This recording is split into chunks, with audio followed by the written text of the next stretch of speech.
Ja, heute ist was haben wir mit den 24. Oder? Irgendwie so. 25. Januar 2025, genau. Und zwar wollte ich dich heute gern zu deinem Buch Arhat Atasata befragen. Vorab habe ich allerdings noch das hatte ich mich selbst mal gefragt und jetzt hat mich jemand anders auch gefragt. Daher dachte ich, das ist vielleicht, was sich viele oder einige Leute dann fragen, warum, wenn man die Geisteslehre oder die Lehre der Schöpfungsenergie studieren will, das heißt die Lehrbriefe bekommen möchte, warum man FIGO-Mitglied werden muss. Ja. Es ist sehr weg, dass FIGO das verbreitet tut. Ja. Ja, der einzig auf der ganzen Welt verbreitet das nur die FIGO. Und das zu bekommen bedingt, dass es ein Mitglied von der FIGO ist. Wir verkaufen das nicht wild, sondern wir verkaufen das nur im Kreis von der FIGO-Mitglieder. Ja, ich frage das deswegen, weil die FIGO ist eben halt noch sehr klein und viele Leute denken dann, ja, FIGO ist nicht so wichtig, die Lehre ist halt wichtig. Ja, das ist sie genau. Ja. Und die verbreitet nur die FIGO. Keine Religion, keine Sekte und niemand anders als die FIGO. Ja, dann war mein nächster Gedanke aber auch, wenn da also Mitgliedsbeiträge sind ja jetzt nicht übermäßig hoch. Wenn es keine FIGO gibt, dann gibt's da auch keine weitere Verbreitung. Ja. Und deswegen ist es so wichtig, Richtig. dass man das unterstützt, zumindest im kleinen Rahmen, dass man eben Mitglied wird, um das dann studieren zu dürfen. Weil richtig. Gerade weil es durch digitale Verbreitung kann man es ja sowieso Mitglied werden, das nehmen und es dann verbreiten, was hoffentlich Leute nicht tun. Ja, das können sie. Sie können aber die Lehre kommen sie alleine nur durch das, dass sie die Sachen erstellen da bei der FIGO. FIGO ist die es verbreitet tut und das kostet Geld. Ja. Oder? Ja. Ohne Geld geht's leider nicht in dieser Welt. Ja, und darum muss man FIGO-Mitglied sein, dass man dieses und jenes kann überkommen, dass man kann lernen. Ja, weil das einfach auf unserem Planeten so ist. Ja, es ist einfach ein Weg, das kannst du nicht ändern auf dieser Welt. Ja. Die ist von Geld abhängig. Ja. Oder? Wir haben gar keine andere Möglichkeit. Wir können nicht die Sachen von uns selber nur zahlen und rausgeben gratis und franko. Das können wir nicht. Wir müssen diese Sache ja auch können drucken. Wir müssen es können rausgeben. Und das geht nur dadurch, dass wir auch einnehmen. Ja. Manche würden halt gern nur die oder Schöpfungsenergie-Lehre, die Lehrbriefe. Ja, auf Kosten von der FIGO. Ja, genau. Genau. Auf Kosten von der FIGO und der FIGO soll alles alleine tragen. Wir sind in einer Welt, wo Geld abhängig ist, wo es nicht anders geht. Ja, du kannst auch, was überlebt, sind immer nur Institutionen. Die Individuen sterben halt immer. Und daher braucht es diese Institution. Ja, es ist nicht anders möglich. Und jede Institution, die es gibt auf der Welt, ist genau gleich, was es gibt, ist geldabhängig. Ja. Ja. Ja, der Vatikan, das ist war pleite fast bis dann Mussolini ihnen dann ermöglicht hat, den Vatikanstaat zu gründen. Ja. Und dann kam jemand, der sehr, sehr gut mit Finanzen war. Ja. Und seitdem läuft's beim Vatikan. Ja. Es geht nicht ohne Geld. Ja. Du kannst nicht einfach gratis die Ware rausgeben. Du kannst es dort rausgeben, wo du denkst, ja, es ist nicht anders möglich. Er kann oder die kann das sich nicht leisten, die 30 Franken im Jahr.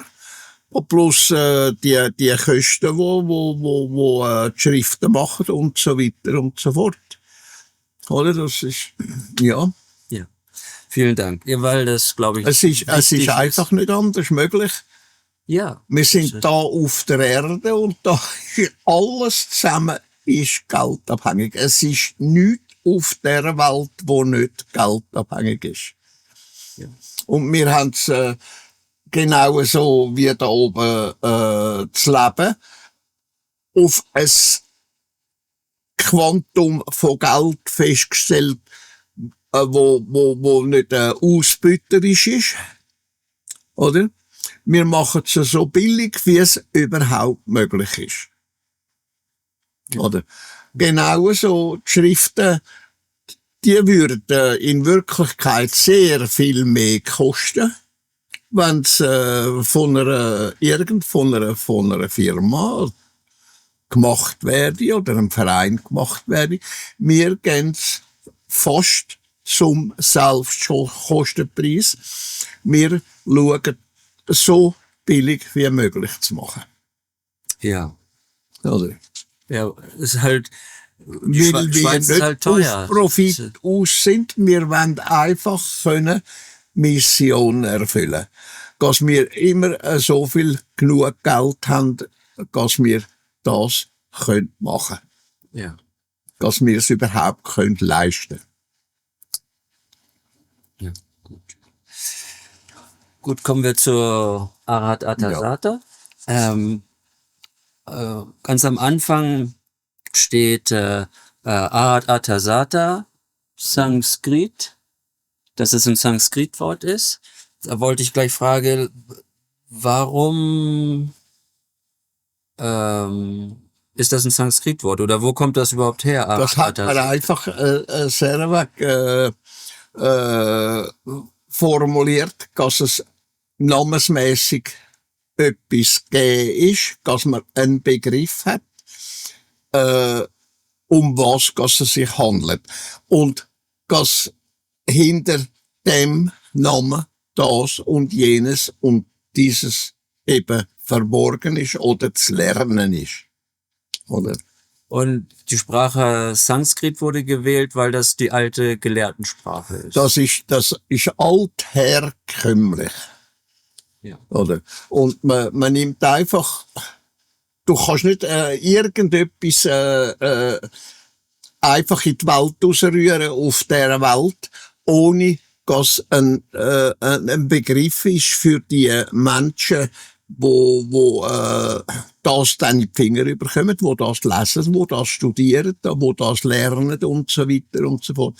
Du musst es alles und jedes genauso, wie wenn du in die Schule gehst, musst das und dieses und jenes, musst du ein Wort haben, einen Begriff haben dafür. Ja. Ohne das geht's leider nicht in unserer Welt. Ja. Das ist genau dasselbe wie das mit dem Geld. Es braucht das, ob du willst oder nicht. Du musst da einfach können einen Begriff geben für das, einen Begriff geben für das und so weiter und so fort.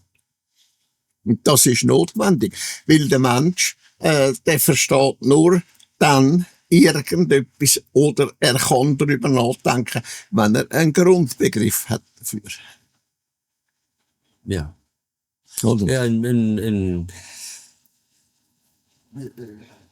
Ja, im Jura ist es ja auch, wer Jura studiert, das einfach um die Wortdefinition hauptsächlich geht. Ja.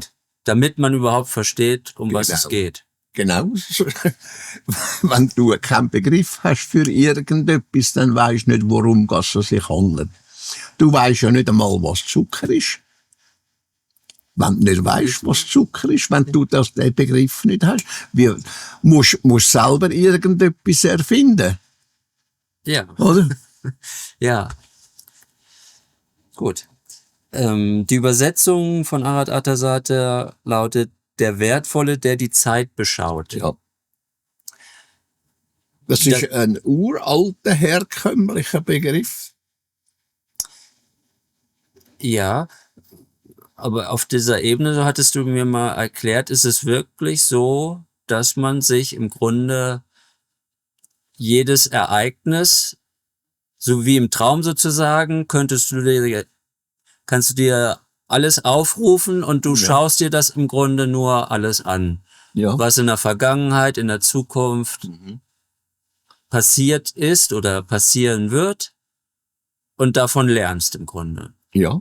So habe ich es verstanden. Ja, Jedenfalls. das ist auch richtig. Also ist es im Grunde... Du kannst nicht irgendetwas von der Vergangenheit oder von der Zukunft sagen, wenn du nicht weisst, dass das passiert ist oder das wird passieren. Und das kannst du in den Begriff legen und in der Zukunft kannst du es in den Begriff legen, weil es dann so und so verstanden wird. Es wird jedenfalls anders verstanden und alles anders formuliert als in der Vergangenheit. Oder? Was gegenwärtig ist, was zukünftig ist, wird immer anders definiert, wird anders genannt, oder? Genau, wie es heute Problem haben, mit dem idiotischen Willen die Sprache ändern, auf das, was sie heute haben, was heute gross in der Rede ist, das Gendertum, oder? Das ist völlig idiotisch. Menschheit konfus machen. Die wissen gar nicht mehr, was sie überhaupt sollen denken, wie sie das und dieses und jenes wollen, formulieren oder soll formuliert werden. Es gibt keinen Mann, es gibt keine Frau mehr. Ja, das ist idiotisch. Das ist völlig idiotisch. Wirklich. Also. Oder? Es genau das Gegenteil von dem, was muss sein, wird versucht, heute zu machen. Wieder der Schweizer, der da geht, singen und sagt, er sei weder Mann noch Frau. Oder? Weil er halt homosexuell ist oder weiss der Teufel was, oder? Er sei weder Mann noch Frau. Es gibt aber nur zwei Geschlechter. Es gibt nur männlich und weiblich. Ja. Oder? Das ist aber auch wieder, wo ich den Eindruck habe, wo man gut sehen kann, das kommt nicht aus der Bevölkerung, sondern das kommt von oben. Ja, von Sendungen, die meinen, sie sind gescheiter als die anderen. Ja. Ja. Ein paar Idioten, die meinen, sie sind schlauer, sie sind gescheiter, sie sagen mehr und sie wissen mehr und sie können mehr und so weiter und so fort. Sie stellen sich nicht auf die gleiche Stufe wie jeder Mensch. Ob er etwas weiss oder nicht weiss, spielt ja auch keine Rolle. Er ist Mensch, er ist männlich oder er ist weiblich. Oder? Ja. Und wenn er halt zweispurig läuft, männlich und weiblich, oder er ist sexuell auf die Art geartet und zugleich auf eine andere Art geartet.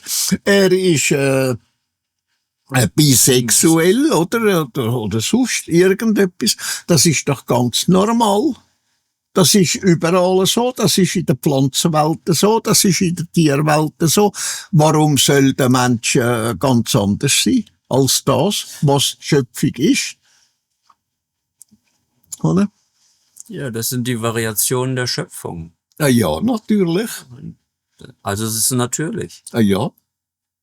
Das will man aber nicht anerkennen, weil da spielt wieder die Religionen spielen wieder eine Rolle, oder?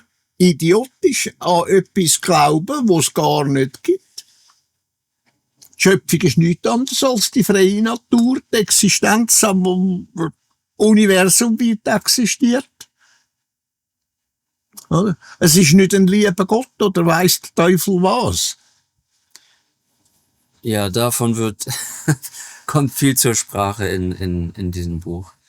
Weiter heißt es dann: Inspiriertes Schriftwerk einer höheren Geistform, übermittelt aus einer körperlosen, unmateriellen und rein geistigen Ebene.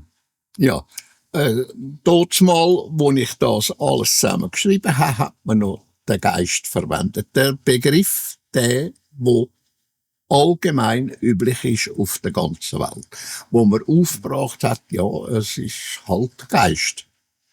Oder in Wirklichkeit ist es ganz einfach nur Schöpfungsenergie. Ja. Oder das, was Universum weit existiert. Aber das hat man dort mal, wo ich angefangen habe, mit allem zusammen, die Sache verbreiten, hat man das eben nicht können machen, oder? Da hat man müssen den altherkömmlichen Begriff nehmen, oder? Den kann man jetzt langsam ändern. Wo so und so viele Menschen hat rund um die Welt, und das sind wirklich Tausende, oder? Wo sich interessieren für die Sache und das jetzt langsam können schnallen, dass das der Geist nichts anderes ist als ein erfundenes Wort für etwas, wo seit Urzeiten existiert, eben die Schöpfungsenergie, oder? Alles davon die Energie hat, alles davon die Kraft hat und lebt davon, oder? Und das ist nichts anderes, das ist nicht ein lieber Gott, das ist nicht ein Geist, das ist die Schöpfungsenergie. Ja. Oder? Der zweite Satz übermittelt aus einer körperlosen, unmateriellen.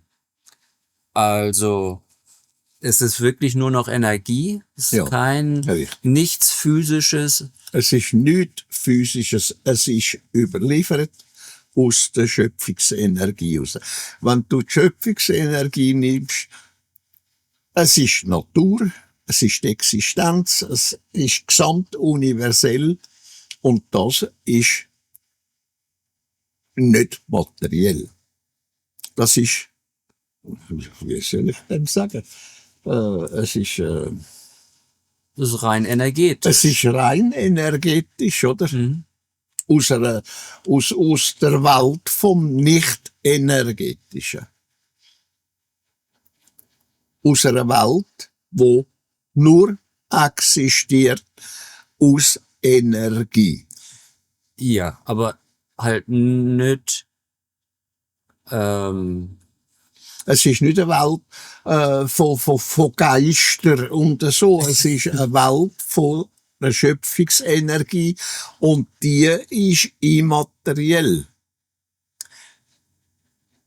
ja, Das ist auf dieser Art und Weise ist das zu verstehen. Es ist nicht eine geistige Welt in dem Sinn, wie der Mensch das blödsinnigerweise aus seinen Religionen interpretieren tut, sondern es ist eben eine Welt, eine energetische Welt, wo nichts zu tun hat mit dem, was der Mensch religiös aufgebaut hat. ja. In den Lehrbriefen an einer Stelle zumindest beschreibst du sehr schön, wo du unterscheidest zwischen Materie, Feinstofflichkeit und Feinststofflichkeit. Feinstofflichkeit ist das, was Schöpfungsenergie ist. Ja, es gibt ja auch in unserer Welt, sagen wir hatten da ja schon drüber gesprochen, wenn jemand verstirbt oder traumatisch stirbt, dass dann feinstofflich von dieser Person etwas übrig bleibt. Ja. Also der Körper stirbt natürlich und Der ist materiell, doch es hat Schwingungen, wo in dem Körper sind, seine Persönlichkeitsschwingungen oder mit dem willst du sagen und so weiter und so fort. Und das ist feinstofflich. ja, Es ist nicht feinstofflich, sondern feinstofflich. ja. Und wir reden hier in Bezug auf Arhat Atasata von einer Feinststofflichkeit. Feinstofflichkeit. Ja. Ja. Die, Das ist nicht persönlich, das ist, sondern gesamtuniversell schöpferisch. ja, da komme ich gleich zu einer Frage, die sich darauf bezieht.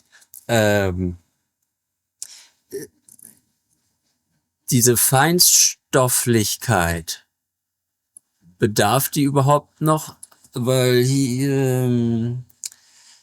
körperlos, das ist klar, aber bedarf die überhaupt noch eines Raumes? Im Grunde nicht. Nein, Es nein, ist kein Raum. nein, das ist, Es ist nur noch endlose Dauer. das ist nichts anderes als, ja, das ist Schwingung. Und die Schwingung ist endlos. Energetische Schwingungen so, wie das gesamte Universum das durchstrahlen, durchschweben lässt oder durchschwingen lässt durch alles. Und die Schwingung, die ist eben schöpferischer Natur. Es ist Schöpfungsenergie, wo schwingen tut durch alles durch. Genauso wie wenn der Mensch einen Gedanken hat, dann tut er Energien auslösen. Die Energien sind Schwingungen, wo der Mensch ausstrahlen tut, oder? In die Nähe oder in die Weite oder sogar weltweit, wie die Religionen das machen zum Beispiel, wo Stärke haben, wo sich dann ablagern in der Atmosphäre, in den Trägergasen, wo möglich sind, das eben zu speichern, oder? Und das tut wieder auf Menschen wirken. Oder? Je nachdem, wie der Mensch da dann denken tut, wie er veranlagt ist oder sich veranlagen tut, selbst glauben tut oder der Wirklichkeit gemäß denken tut und so weiter und so fort. Und die abgelagerten Schwingungen, die wirken also wirklich auf den Mensch, auf den Nächsten, je nachdem, wie er selber denken tut. Wenn er religiös denken tut, dann ist die Schwingung, die ihn trifft, für ihn maßgebend, dass er sich noch weiter verändert im Unsinn vom Glauben inne. Ja. Das habe ich einmal versucht. In den 40er Jahren habe ich einmal versucht, das an die Zeitung zu verbreiten. Die meisten haben mir keine Antwort gegeben. Nur eine Zeitung, der Bülacher Unterländer, hat mir zurückgeschrieben, so einen Unsinn können wir nicht veröffentlichen. Mhm. Das war die Antwort. Ja.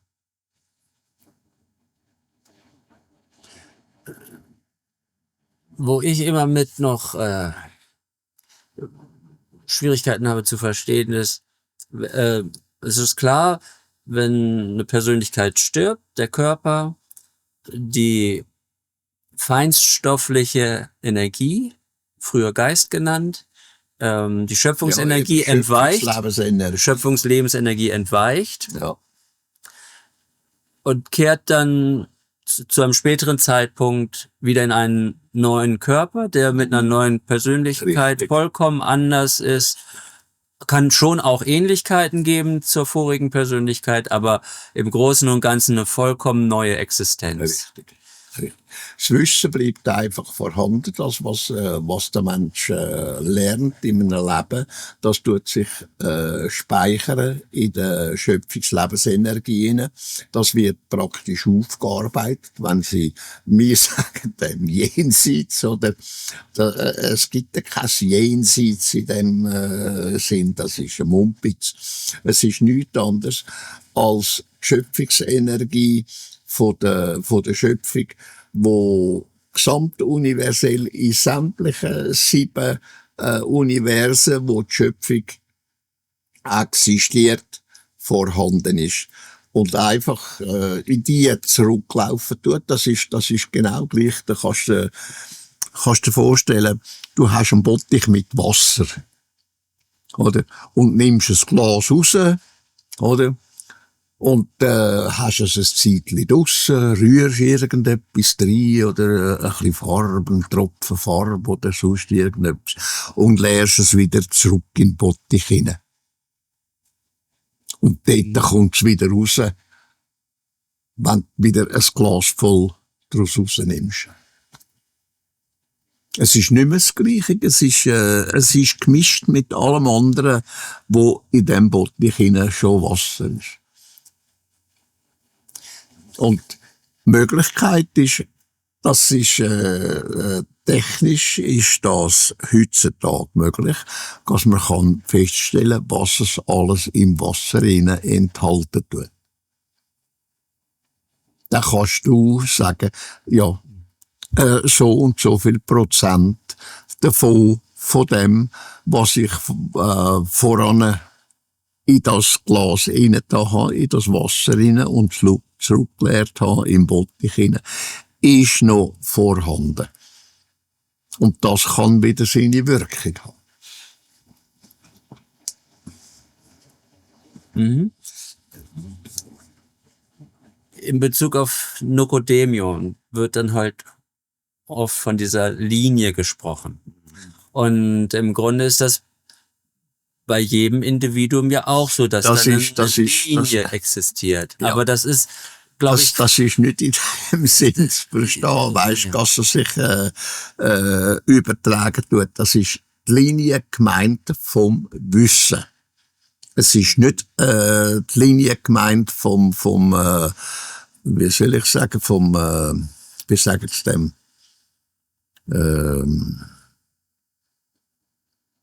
Verwandtschaftslinie. Das hat nichts mit dem zu tun. Das ist auch nicht das gemeint, sondern es ist die Wissenslinie gemeint. Die ist überliefert von Generationen zu Generationen und so weiter und so fort. ja. Das ist das gemeint. Es ist nicht Verwandtschaft gemeint.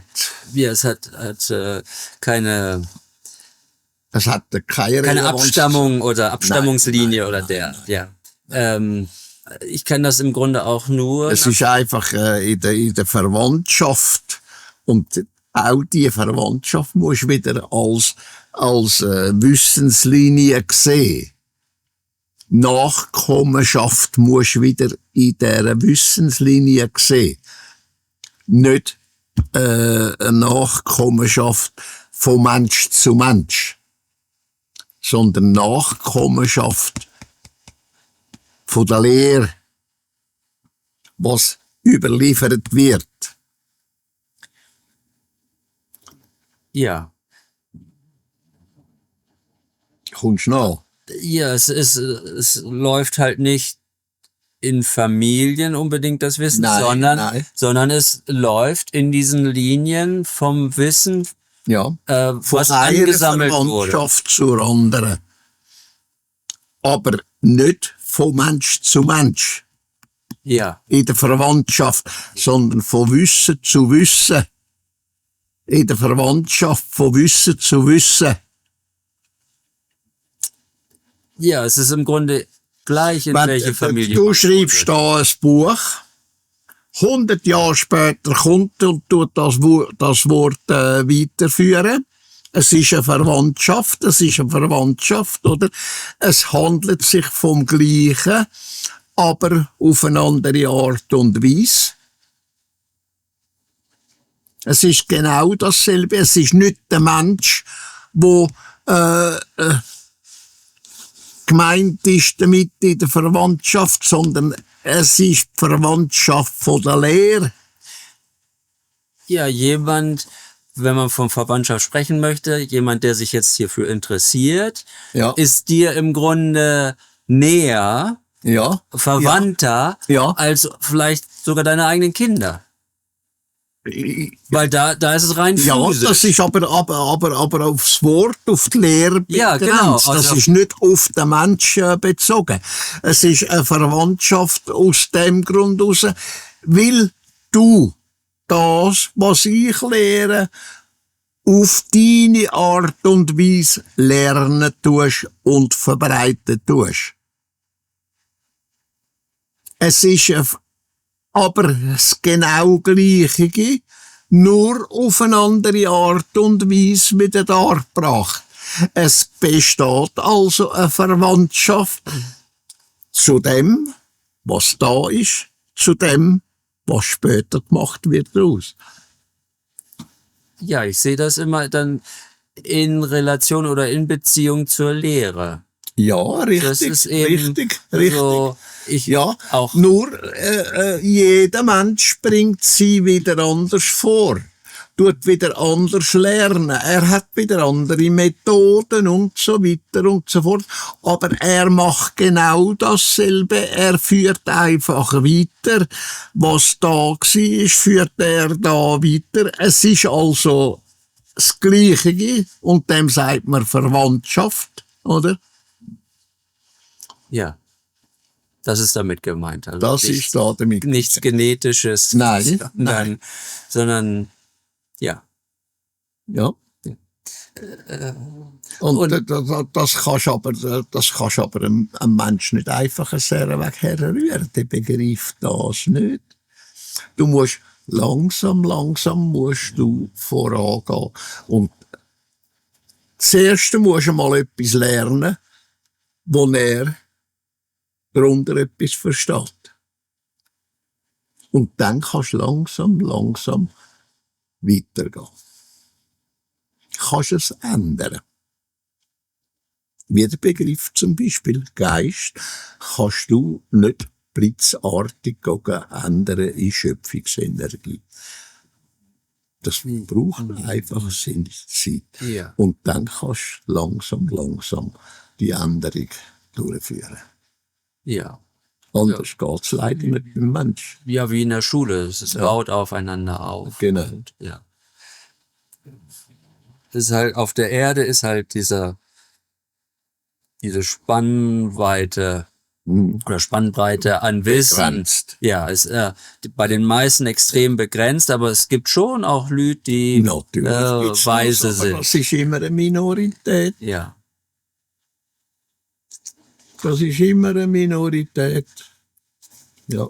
Der zweite Satz lautet: Ich bin eine Geistform oder Schöpfungsenergieform mit der Benennung Arat Atasata nach einer euch alten Sprache so genannt. Das haben wir gerade besprochen.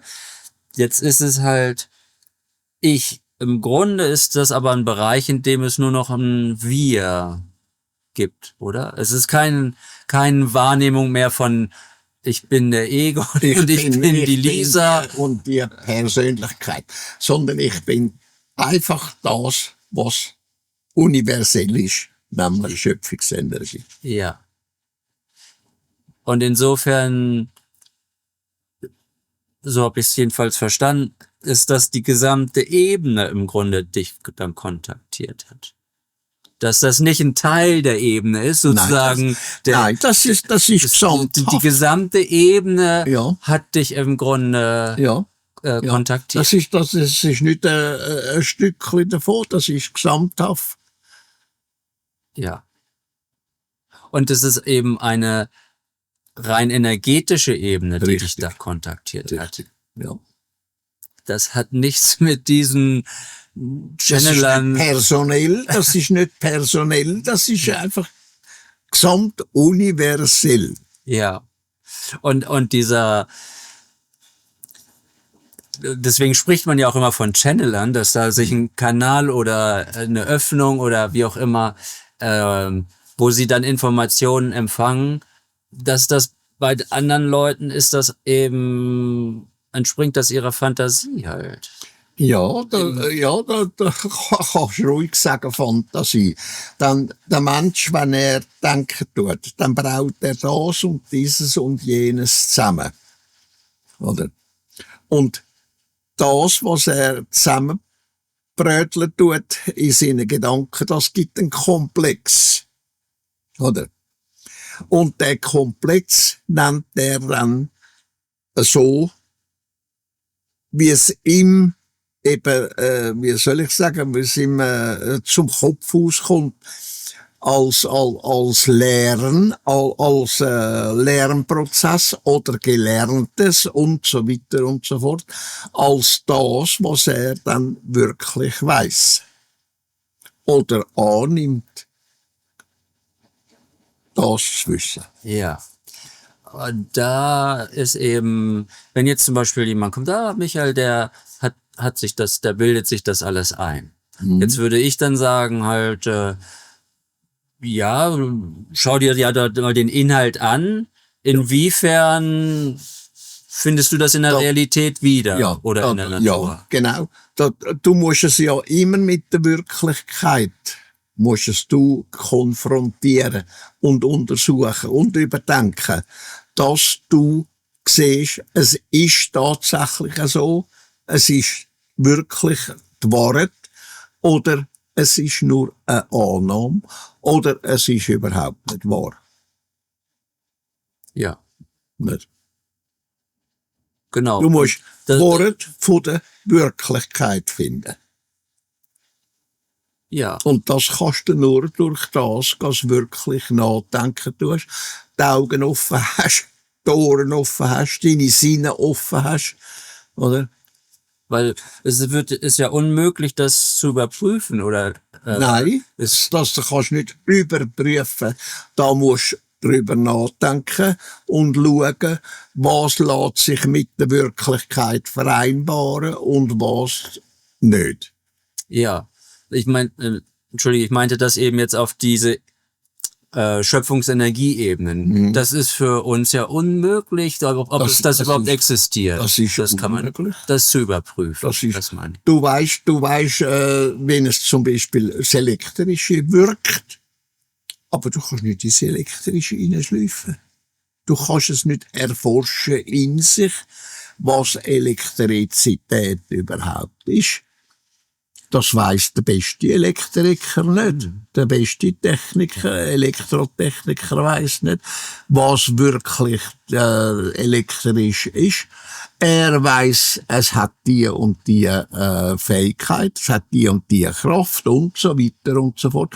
Aber er kann nicht drin hineinschleifen und nicht sagen, Elektrik ist das oder Strom ist das und dieses und jenes.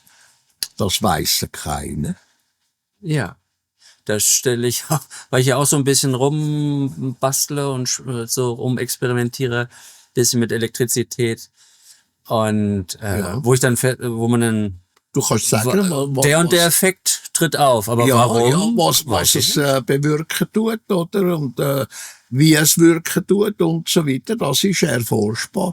Aber schleifen mal in die Elektrizität rein, was überhaupt Elektrizität in sich selber ist, das weiss kein Mensch. Ja. Genau wie die Schöpfungsenergie. Ja. Das ist für den Menschen unergründbar. Ja. Das schreibt Arad Atta oder sagt das auch später im Buch. Es ist unergründlich, Ja, das ist die Schöpfungsenergie. Ja. Ja. Der 9. Satz lautet: Als Beschauer der Zeiten erkannte ich die Wahrheit der Dinge in ihrem Ursprung und in ihren Folgen, die ich nun durch dich in euch Menschen verständlichen Worten offenbaren werde. Mhm. Die Wahrheit der Dinge. Moment mal, das musst du nicht als Person betrachten, die das sagen tut, sondern das ist wiederum Schöpfungsenergie. Ja. Aber du musst es einem Menschen so darbringen, dass er das vorweg einmal versteht. Und erst, dass das, wie soll ich sagen, dass das erarbeitet worden ist, dass ergründet worden ist und so weiter und so fort. Und du kannst nicht sagen, der Menschen erklären, ja, die Schöpfungsenergie hat das und dieses und jenes ergründet. Du musst es personifizieren. Oder? Damit der das versteht tut, es ist tatsächlich geschaffen worden. Es ist energetisch geschaffen worden. Das kann man noch sagen. Es ist energetisch vom Bewusstsein geschaffen worden und so weiter und so fort. Aber du kannst nicht sagen, die Schöpfungsenergie, ich habe das erschaffen, das begreift kein Mensch. Ja. Ich hatte dann gedacht, man könnte auch wir schreiben, aber das würde dann doch irreführend sein, Das ist irreführend. weil es keine Gruppe ist. Ja, das ist irreführend. Dann, es ist, wenn wir sehr weg, wie soll ich sagen,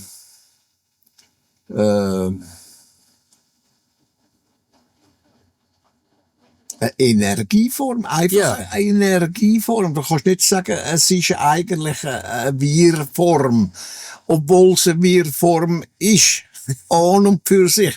Wenn du Menschen zwischen ihnen nimmst, Tiere zwischen ihnen nimmst, Getier zwischen ihnen nimmst, überhaupt alle Lebensformen, ob es Fauna oder Flora ist, dann ist es eine Wir-Form. Oder? Aber wir können nicht sagen, es ist eigentlich eine Wir-Form in dem Sinn, wie der Mensch das versteht.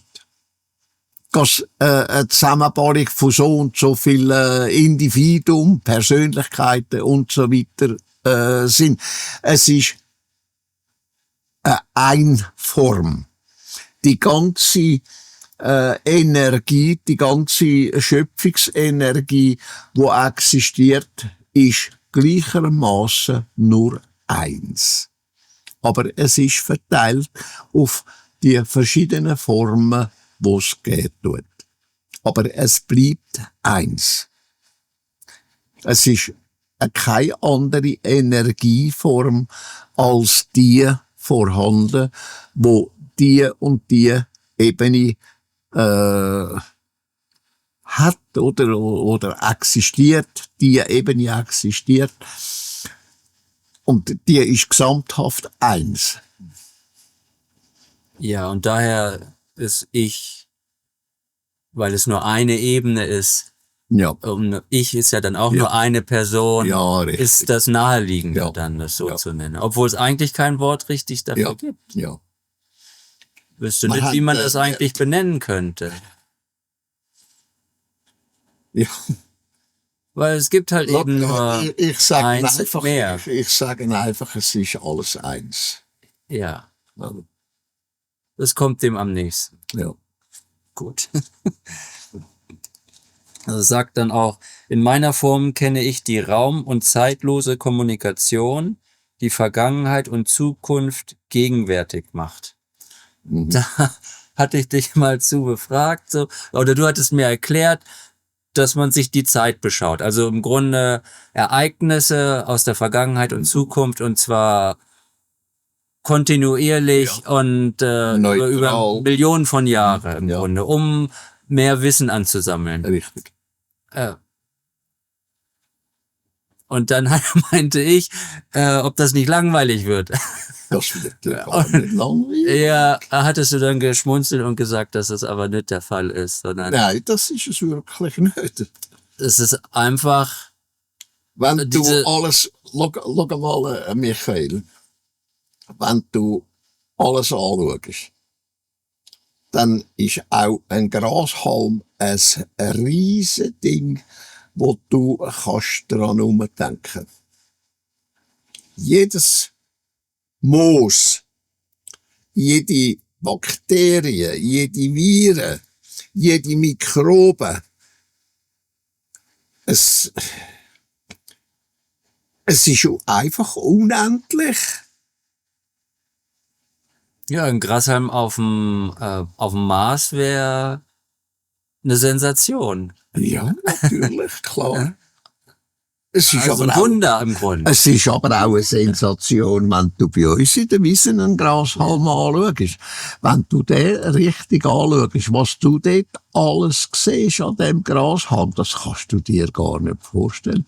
Du musst mal gehen und musst dir einmal einen Grashalm holen. Und schau einmal unter einem Mikroskop an.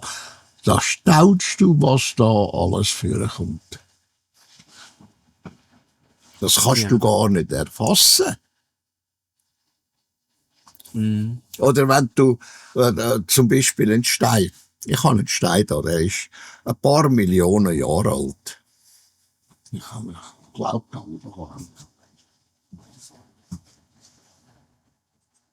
ja. Der ist ein paar Millionen Jahre alt.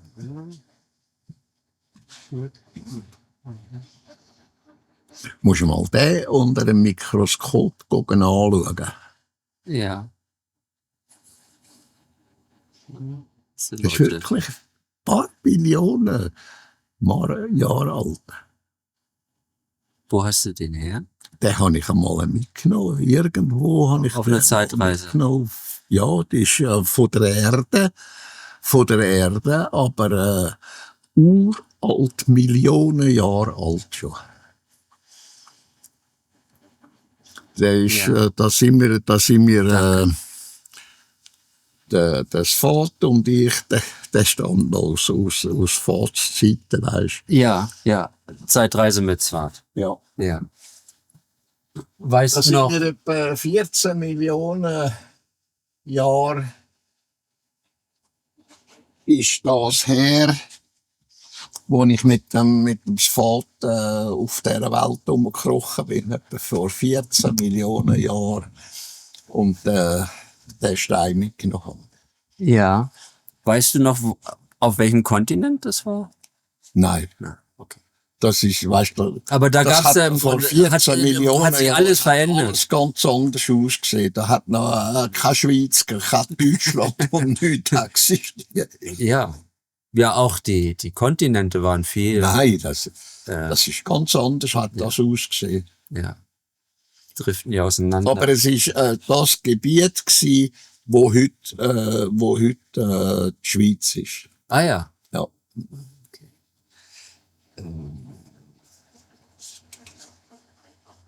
Gut.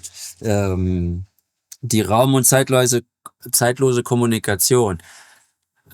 Das ist, glaube ich, auch vielleicht wichtig klarzustellen, dass Schöpfungsenergie Ist zeitlos. ist kann zeitlos, also Absolut zeitlos. ja, ohne Zeitverlust durchs gesamte Universum Ja, die ist reisen. auch verteilt. Die Schöpfungsenergie ist gesamtuniversell. In allen 7 Universen von der Schöpfung ist die gleichmäßig verteilt. In jedem Raum innen von jedem Universum. Ja, Oder? Du musst denken, da wo wir sind, da sind noch 6 andere Universen. Wir sehen es nicht, wir spüren es nicht, das ist ganz logisch, oder? Aber sie sind tatsächlich da, wo wir auch sind. ja. Da hat Nur anders dimensioniert. Wir können es also nicht sehen, wir können es also nicht greifen und so weiter und so fort. Aber sie sind ebenfalls da, wo wir auch sind. ja. Da hatte dir mal angeboten, dass du ihn Schöpfungsenergie telepathisch erreichen könntest, egal wo er ist, wenn es hier einen Notfall geben sollte. Was zum Glück noch nie eingetreten ist. Wenn er jetzt im Anker-Universum ist, würdest du ihn trotzdem dort erreichen, weil wir ja im Ja, das Stern-Universum- weiss ich effektiv nicht. Okay. Ob ich das tatsächlich fertig brächte. Ja, Das weiss ich nicht, ja, Michael. ja.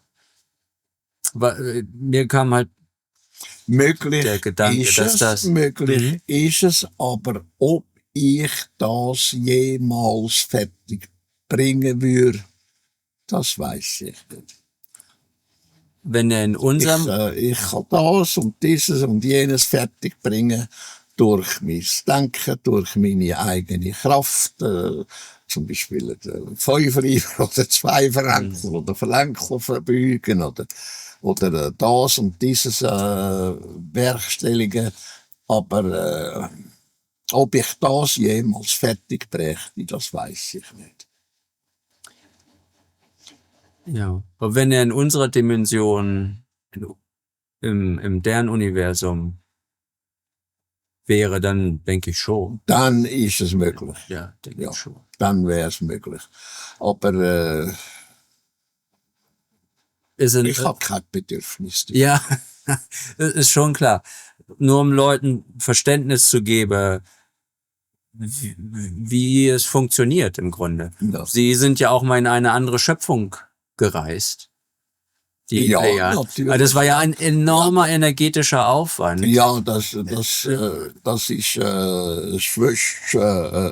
Universum, wo also nicht, also eine Schöpfung, Eine andere Schöpfung. es ist eine andere Schöpfung. Ja, keine andere Dimension. Es ist nicht einfach eine andere Dimension, sondern auch eine andere Schöpfung. Ja.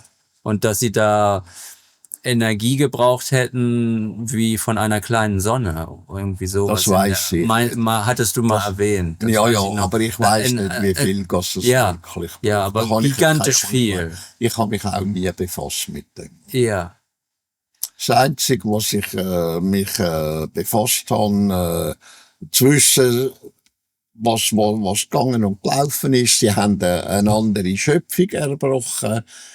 Sie haben dort mindestens ein Universum von dieser Schöpfung, wo sie da werken und suchen und Forschung betreiben drin. Aber was da geht und läuft, weiss ich nicht. ja. Und das andere ist Schwesteruniversum, ist ja da, unsere Schöpfung ist ja eine Zwillingsschöpfung, oder?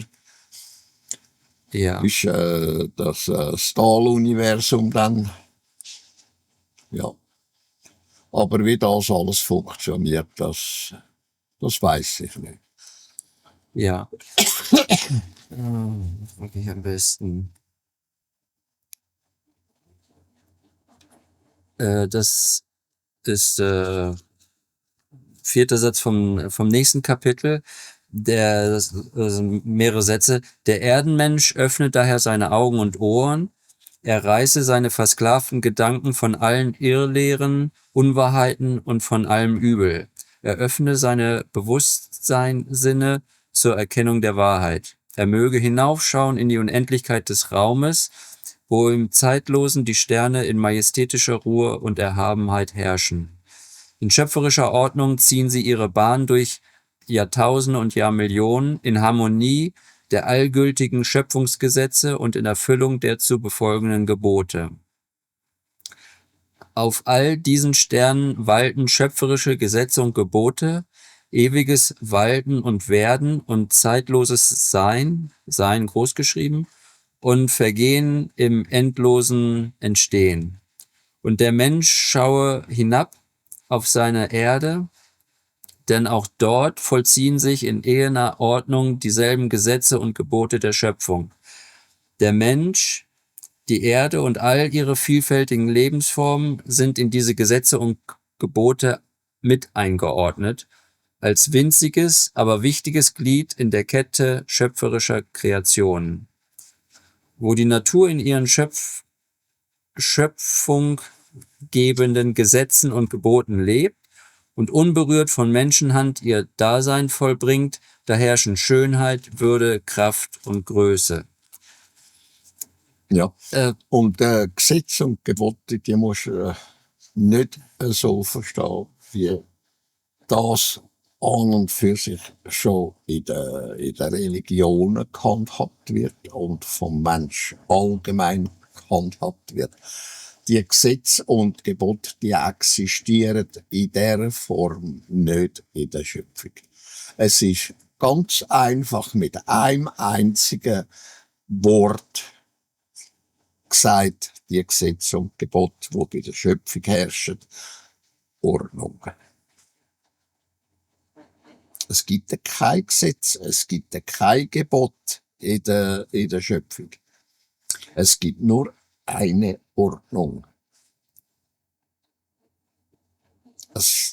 Der Grashalm wächst nach der und dieser und jener Ordnung. Es ist ordnungsgemäß gestaltet. Es gibt Ja, ja kein das- Gesetz und Gebot bei der Schöpfung. Ja, Man sagt das, aber weil der Mensch sich kann etwas darunter vorstellen. Aber wenn du sagst, es gibt keine Ordnung, es gibt kein Gesetz und Gebot, dann fängt er auf halluzinieren oder weiss ich was oder durchdrehen und so weiter und so fort. Es hat einfach seine Ordnung. Es ist nach einer Ordnung alles gerichtet. Und es läuft nach einer Ordnung. Das ergibt das, das ergibt das, das ergibt das. Es kann eine Mutation daraus entstehen. Es kann dasselbe daraus entstehen, eine neue Form daraus entstehen. Aus irgendetwas, nehmen wir jetzt einfach den Grashalm, der kann sich einfach wandeln durch die Ordnung. ja, kann man besser beschreiben mit Gesetzen und Geboten. Ne? Ja. Zum Wir Verstehen. haben auf dieser Erde haben wir nichts anderes als Gesetz und Gebot. Das, wo der Mensch versteht, das ist das, was eigentlich die Schöpfung als Ordnung hat. Ja, unsere Gesetze und Gebote sind halt viel eben unlogisch und dementsprechend Ja. ist auch keine Ordnung da. Das kannst du gut sagen, ja. Ja, Das ist tatsächlich so. je mehr die sich an der Realität und Wirklichkeit orientieren, desto mehr Ordnung herrscht. Ja, natürlich. genau. Das macht aber der Mensch nicht. Er hat Gesetz und Ordnung, Gesetz und Gebot. Und die sind in der Regel verkehrt. Genau das, was nicht sollte sein. Der Mensch macht Gesetz und ist unfrei durch das. Ja. Völlig unfrei. Ja, Wenn die Schöpfung ein Gesetz hat, dann wäre der Mensch unfrei. Dann wäre alles unfrei. Dann würde es keine Evolution geben und nichts. Gesetze haben wir, Gebote haben wir. Aber wir haben einmal die Sprache, die wir haben da unten, zum Verständigen.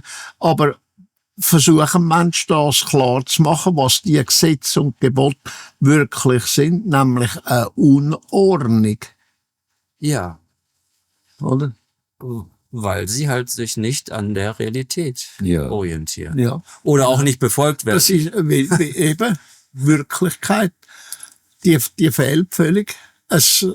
Die orientiert sich nicht an der Wirklichkeit, sondern an dem, was der Mensch erfantasieren tut. Oder? Das Gebot tut der Mensch erfantasieren, das Gesetz tut der Mensch erfantasieren. Er schaut nicht, wie der Grashalm wächst. Er schaut nicht, was der Grashalm wirklich ist. Er schaut auch nicht, was der Grashalm bezweckt, wie er sich kann wandeln und so weiter und so fort. Je nachdem, wie das Klima ist. Der Grashalm ist nicht mehr so, wie er vor 10.000 Jahren war. Oder vor 100.000 Jahren oder 1 Million oder noch länger. Ist ganz anders. Mhm. Wir haben riesen Wälder, zum Beispiel unsere Regenwälder, die da in Südamerika sind, oder? Wenn wir, das sind unsere Sauerstofflieferanten, oder? Die machen wir zur Sau, oder?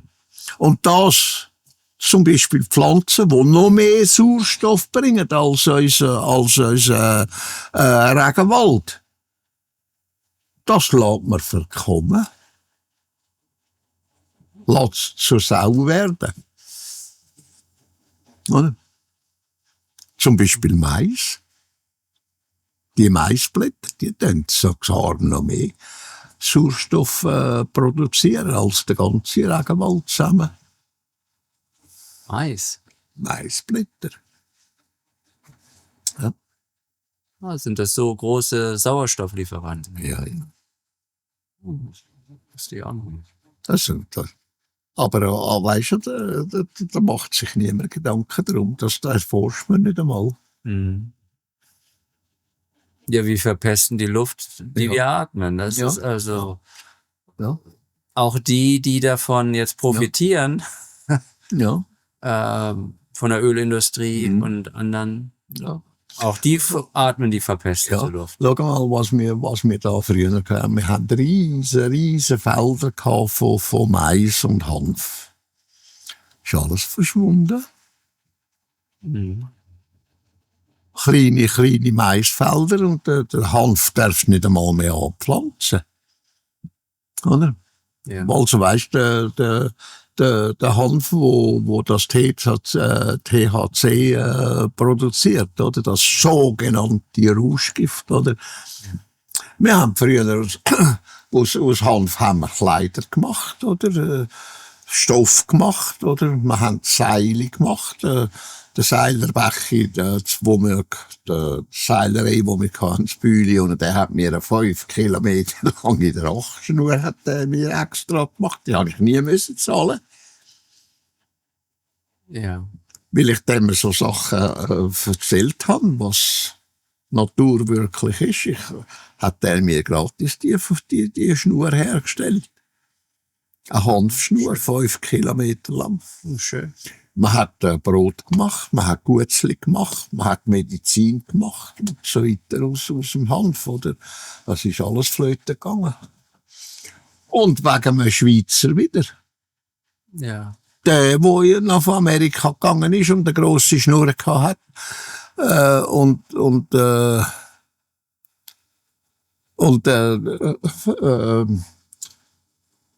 Das sei Gift, das sei Rauschgift und so weiter und so fort, und hat sich das zu Drogen entwickelt. Ja. Ja, er hat einfach CHC rausgezogen und ja. Es geht darum, alles zu monopolisieren Ja, im Grunde genau. und Märkte für sich einzunehmen. Ne? Ja, Dann ist macht ja man das zur Wunder. illegalen Droge. Ist ein Wunder. Sind meine Pflanzen da hinten, die ich alle Jahre setzen, da, weißt du, dass Samen ausbringen, da, der Hanf, weißt du. Das ist, gibt etwa 6 oder 7 verschiedene Arten von Hanfpflanzen heute. Damals hat es nur eine gegeben. Heute gibt es noch etwa 5 oder 6 verschiedene. Und da kaufe ich einmal 2, 3 verschiedene Hanfsamen. Habe ich jetzt auch wieder bestellt. Und die werden dann im Hühnerhof gesammelt. Weißt, und die werden etwa 2,5, 3 Meter hoch. Oder? Und da siehst du, dass es wirklich Hanf ist. Sie sehen auch wie wirklich ein Hanf aus, oder? Dass da noch niemand ist reklamieren, da hinten stehen die Hanfpflanzen. Ja. Weißt Das ist eine Hysterie. du, ja. Diese Droge ist vollkommen harmlos im Vergleich nur zu Alkohol. Ja, genau. Wenn du alkoholisiert bist, ja, dann fährst du Leute tot. Ja, genau. Also so high kannst du gar nicht auf Hanf oder THC, dass das passiert. Nein. Ja? Der Hanf, den habe ich bekommen, als ich von Covetta, von Covetta nach Zeridan gefahren bin. Da war die Polizei drin, weißt du, die Rauschgiftpolizei und alles, oder? Und die haben mir da erzählt und haben gesagt, ob ich einmal probieren will. Ich habe gesagt, ja, probieren schon, aber mehr will ich nicht, oder? Die haben mir tatsächlich die Hanf gegeben, zum probieren. Ich bin 3 Stunden habe ich das gemerkt, oder? Die Fantasien, die gekommen sind und so weiter und so fort. Und die Augen zugekamen, da haben wir die Bilder gesehen und weißt und so, alles Mögliche. Und ich finde, es ist harmlos. Es ist eigentlich harmlos. Ja. Es ist nicht ganz verrückte Ideen aufgekommen wären oder so. Es ist einfach so gewesen. Ich weiss nicht, das ist jedenfalls so bei mir gewesen, dass ich einfach das und dieses und jenes gesehen habe, erträumt habe und nicht 100%ig da gewesen bin und so weiter und so fort. Das ist aber alles gewesen. Ja. Und schlimmer ist es gewesen, was mir dann in Halep also Aleppo, bis auf Deutsch heisst, in Syrien unten da Dings gegeben haben, wegen Morphin. Morphium, ja. Da habe ich eine Tabletten noch ein paar Stunden weg gewesen, und da habe ich vorgerührt. Ja. Einmal und nicht wieder. Mhm. Es ist nicht mein Fall. Ich will nicht selber sein. Ja. Ja, und das ist eben bei Hanf, die Selbsteinschätzung ist da noch viel stärker gegeben. Ja. Bei Alkohol, dem kannst du sagen, du fährst nicht mehr. Ja, ich kann noch fahren und ist im Grunde vollkommen betrunken. Ja. Die Selbsteinschätzung Eben, ist vollkommen weg bei Alkohol. Wenn dann Sucht kommt, oder das ist dann ein Verlangen und ja, und genau, der Suchtfaktor ist auch viel schlimmer. Ja. Wer mal wirklich Alkoholiker war, der ist das immer. Der darf nie wieder einen Tropfen anfassen, sonst geht das sofort wieder los. Geht von vorne los. Und jemand, der raucht oder so, der kann das ab und zu mal und dann lässt das wieder. Ne? Ja, ich habe 2 Päckchen Zigaretten gebraucht im Tag. Ich habe aber 2 Jahre gebraucht, bis ich das Rauchen los bin. Ja, also Zigaretten ist schlimmer als THC oder dann Hanf. Ja. Der Suchtfaktor Zigaretten, Nikotin ist macht viel stärker abhängig. Ja. Ich habe 2 Jahre gebraucht, bis ich dann wirklich los bin. Ich habe gemeint, es ginge so Schlag auf Schlag, einfach aufhören damit, das ist nicht gegangen. Ja. Ich habe nach 3 Wochen zum Doktor müssen. Ja. Da war der Dr. Flachsmann noch drin gewesen. Und weisst, ich habe so den Husten bekommen. Ich bin halb, als Deutsch gesagt, halb verreckt ab. Ja. So habe ich nach 3 Wochen den Husten gehabt. Weisst du, keine Zigaretten und nichts mehr angelangt, oder? Weisst du, gesagt, ich höre nie zu.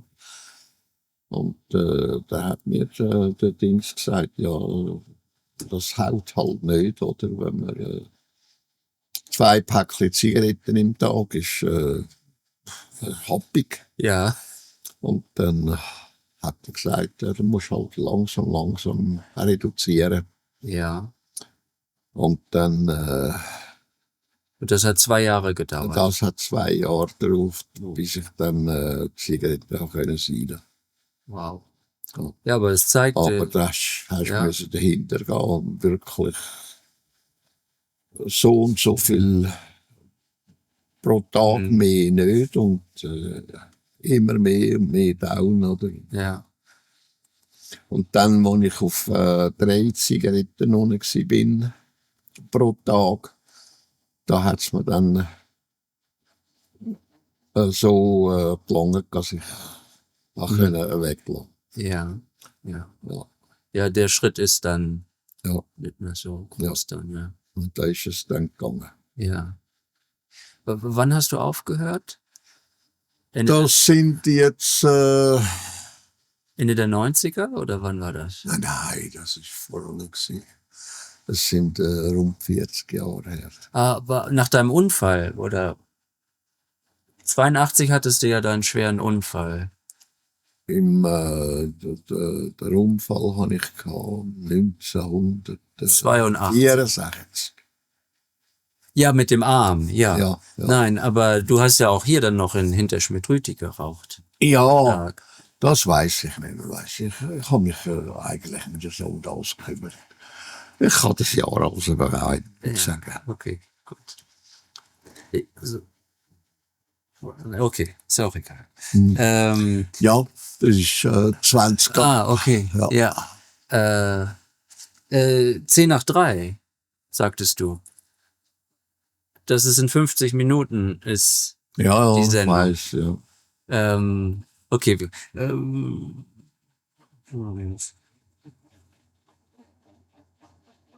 Ja, ganz kurz nur noch im Grunde geht es darum, um das abzuschließen, in der Evolution geht es darum, diese Ordnung im Grunde zu erkennen, in allen Dingen. Ja. In der Schöpfung. Ja. Und nach dem Leben. Und nach dem dann auch zu leben. Ja. Genau, das ist dann im Grunde der zweite Schritt. Der erste Schritt ist es zu erkennen, durch eben Nachdenken. Bevor du etwas machen tust, in dieser Art und Weise, musst du zuerst wissen, wie, was, wo, wann, das Ganze darum und da. Dass du nach dem kannst werken, dich verhalten und so weiter und so fort. Ja. Du musst also die Wirklichkeit kennen. Und die kannst du nur kennenlernen durch das, dass du darüber nachdenken tust und die Worte findest, dass es wirklich tatsächlich so ist und nicht irgendwie anders. Dass du dich nicht irreführen lässt oder selber irreführen tust. Ja. Und das macht der Mensch in der Regel, er tut sich selber irreführen. Ja, die große Masse, würde ich sagen. Ja, das ist das Gros der Menschheit. Die nicht ihren Intellekt nutzen, sinnvoll nutzen. Ja, genau. Selbst wenn man es aber auch erkennt, ist es oft schwierig. Ja, das heisst noch lange nicht, dass es zu integrieren. Beherrschen tust. Wenn du erkennen tust, dass es wirklich so ist, dann musst du da oben noch denken, dass es dann auch nachvollziehen tust. Oder? Ja. Und ohne das funktioniert es halt dann nicht. Alleines Wissen drum, das lange dir noch lange nicht. Machen muss man es. Ja. Und gerade heute Morgen habe ich jetzt gesagt zum Evi. Oder wer, ja, ich glaube, Evi ist es. Nein, gestern. Da habe ich den Modeling gesehen, das Laufen kommen. Ich musste schauen, auf dem Bildschirm ist es wirklich Modeling. Die läuft entschieden besser, nur schon, was sie jetzt eine Woche lang gemacht hat, wo ich ihr gesagt habe, was sie wirklich macht, um sehr vieles besser zu laufen als vorne. Du magst dich vielleicht erinnern, hast sie vielleicht gesehen, wie sie... Ja. Ja. Gleichgewicht schwierig. Ja, und wie sie jetzt davon läuft. Ja. Um sehr vieles besser. Bernadette, weisst du, wie sie am Stück... Ja, ich weiß. Grösste Mühe hat dadurch. Ja. Zweimal hat sie das gemacht, was ich ihr gesagt habe. Ja. Zweimal und dann nicht wieder. Und sie ist da gut gelaufen, ohne Stück, ohne irgendwelche Fehler. Zweimal hat sie es gemacht und dann hat sie es am abgetankt. Und dann ist es blitzartig gegangen. Genau wie bei der Karin. Ja. Karin hat auch... hat sich gehen lassen. Ne? Ja. Anderes gesagt, schau mal, in 2-3 Monaten bist du im Grab rein, wenn du nicht das machst, was ich dir jetzt sage. Ja. Sie hat es nicht gemacht. Ja. So ist es gekommen. Ja, es ist nicht einmal 3 Monate gegangen. Da bedarf es dann halt Wille und Disziplin. Ja, genau. Es sind im Grunde nicht viele Dinge, die man braucht. Also einem gesunden Menschenverstand im Grunde. Ja. Und man sollte halt wirklich über das auch nachdenken und dann sollte man machen, was richtig ist. Ja, also faktenbasiertes Denken lernen. Ja, genau. Und nicht Fantasiefolge oder Dogmen. Ja. Und dann... Oder zu Fuß. Ja, das ist ein Mangel an, würde ich sagen, an Wille und Disziplin. Ja. Da habe ich auch mit zu kämpfen, muss ich sagen. Ja. Leider. Ja. Bei der Marianne ist es genau gleich. Ja. Hast von der mal von Willem wieder was gehört? Ja, als ein Gruß, wo mir ein Gruß ausgerichtet wird. Aber ich darf ja nicht Ja, ja, Reisen, ja, oder? ja. Nee, das macht nicht. Und, Dings hat mir jetzt heute Morgen gesagt, Daniela, sie geht jetzt zu einer runter, sie richtet mir einen Gruß aus von mir. Ja, das ist schön. Ja. Und Anna in München, wo mich noch hat gesehen, habe ich halt nicht können gehen, oder? Und jetzt ist sie halt auch im Boden drin. Ja. Schon die letzte Frage. Inwiefern, sagen wir, man folgt dem wirklich, ne? Leute, die ihren Intellekt dann nutzen, faktenbasiert denken lernen und auch ihr Fühlen erforschen und kontrollieren lernen, dann den Wille und zu erkennen, was ist sozusagen meine Aufgabe im Leben, Ja, was möchte ich gern tun, inwiefern ich die Gesellschaft und mich selbst voranbringen möchte, und dann auch den Wille und die Disziplin aufbringen. ja. Inwiefern kommt dann nachher sozusagen die Meditation da inne für die Evolution? Ja, es fragt sich, was der Mensch daraus machen tut. Die Evolution ist eigentlich das, wo der Mensch aus sich das machen tut, was richtig ist. Meditation ist nicht das, wo da beim Buddhismus so groß geschrieben wird, weisst, ja, wie soll ich sagen, wo man da Meister wird und weiss sich was, sondern es geht um sich selber. Nicht das zu machen, was die machen mit dem Buddhismus, sondern das machen, dass man selber menschlich wird. Das ist eigentlich das, was Meditation erreichen sollte. Und was wir da machen an Meditation, ist nur das, um sich beruhigen und schauen, dass man auf den Weg endlich kommt, wo das bewirken tut. Kommst du raus? Ja. Es ist nicht das, zum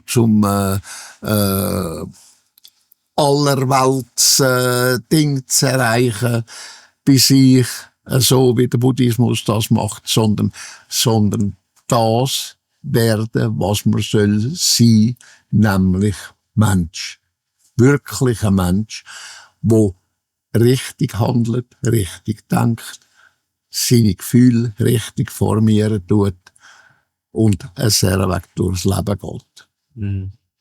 Das ist das, was muss sein. Nicht zum sich zum Meister machen und weiss sich was alles. Ja. Das, wie soll ich sagen? Ja, es gibt da keinen Meister in dem Sinne. Nein, das gibt's nicht. Sondern jemand, Das der gibt's nicht. eben Einfach das ist, was er muss sein, nämlich ein wirklicher Mensch. ja. Das ist richtig. Das ist nicht richtig. Das einmal erkennen und akzeptieren und danach handeln. Ja, und weil es braucht schon seine Zeit, sich zu beruhigen. Wir sind Ja, so eine natürlich. hektische, vor allen Dingen die gesamte Gesellschaft ist so hektisch. Ja. Es ist schon Eben, schwierig, nur das still ist zu ja, sitzen. das ist ja der Moment, das, was ich vorhin gesagt habe, das ist der erste Moment, wo du machen musst, dich zu beruhigen, Ruhe zu finden. Ja, Das ist der erste Moment. ja, Und wenn du keine Ruhe findest, dann schaffst du es nicht.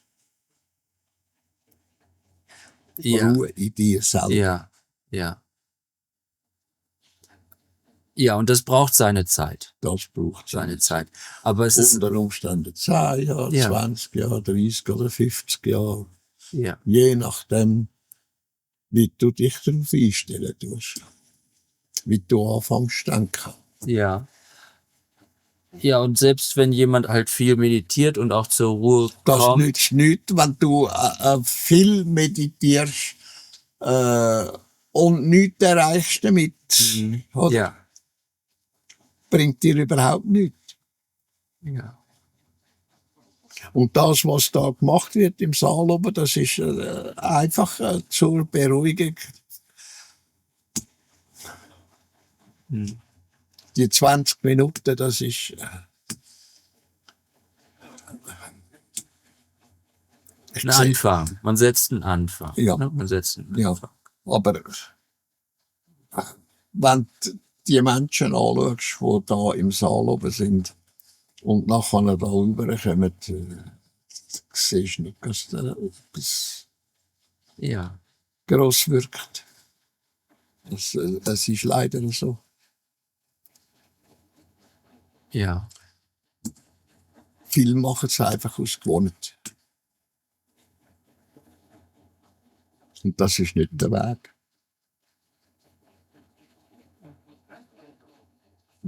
Ja, Kannst, meinst du, dass nicht genügend Ruhe in sich entwickelt wird? ja, genau. Mhm.